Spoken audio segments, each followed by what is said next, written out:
In the wild forests of the ancient kingdom, two tribes live in constant rivalry, the wizards and the warriors. The wizards wield magic, wild and unpredictable, while the warriors forbid it, relying on steel and discipline.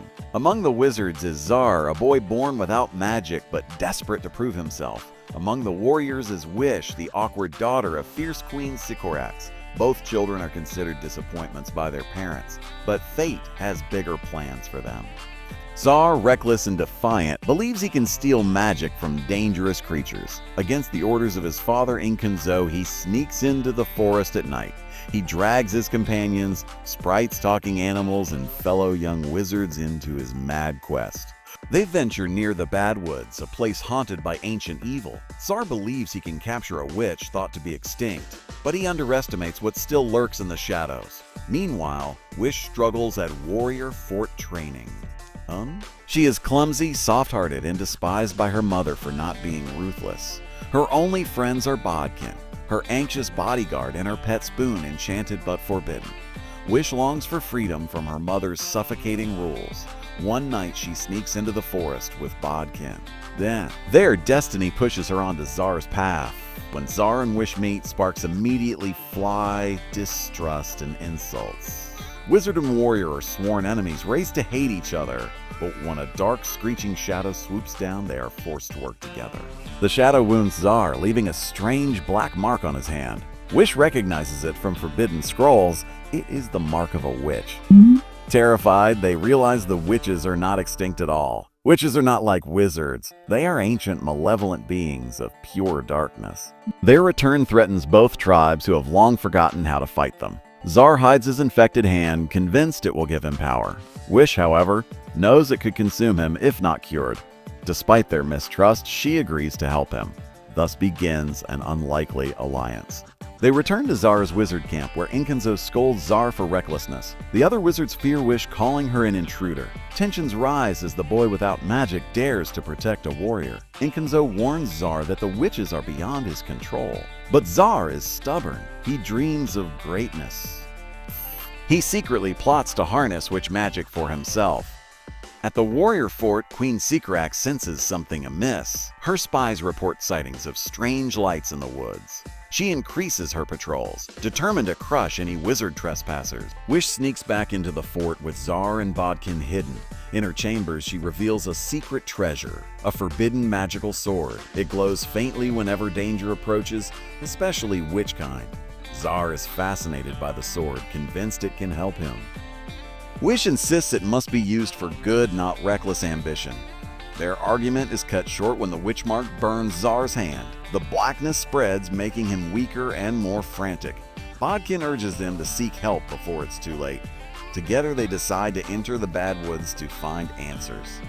The Bad Woods are unlike any place they've known. Twisted trees whispers in the dark. Sprites flicker nervously, warning of evil watching them. Shadows shift, and every sound echoes like a threat. Wish clutches her sword tightly, its glow cutting through the gloom. Zar feels drawn deeper, as if the witches are calling him. The group presses on, united by necessity.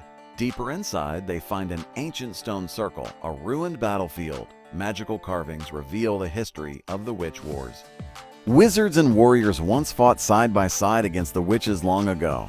The carvings warn, the witches will rise again. Wish realizes their tribe's hatred is built on forgotten truths, but before they can process it, a witch attacks. The witch is a terrifying sight. Black feathers, glowing green eyes, claws like knives. It moves faster than the eye can follow, striking with inhuman strength. The children barely survive, defending themselves with the sword's glow. The witch recognizes Zar's infection and shrieks, retreating into the shadows. Zar is both terrified and thrilled, believing the witch fears his power. Wish sees only danger and tragedy in his arrogance. The group flees but are captured by warrior patrols. Queen Sycorax herself confronts them, furious at Wish's disobedience. She condemns Zar as a dangerous wizard trespasser. Wish begs her mother to listen about the witch's return, but Sycorax dismisses it as childish nonsense, blinded by her pride. The children are thrown into the fort's dungeon. In the dungeon, Zar's infection worsens. Black veins creep up his arm and whispers fill his mind. Wish comforts him, realizing he's just a scared boy under his bravado. Bodkin fears they may all be executed before they can warn anyone. With clever teamwork, they escape using the enchanted spoon's mischief. The chase through the fort is chaotic but thrilling. Outside, the witch returns, stronger and more relentless than before.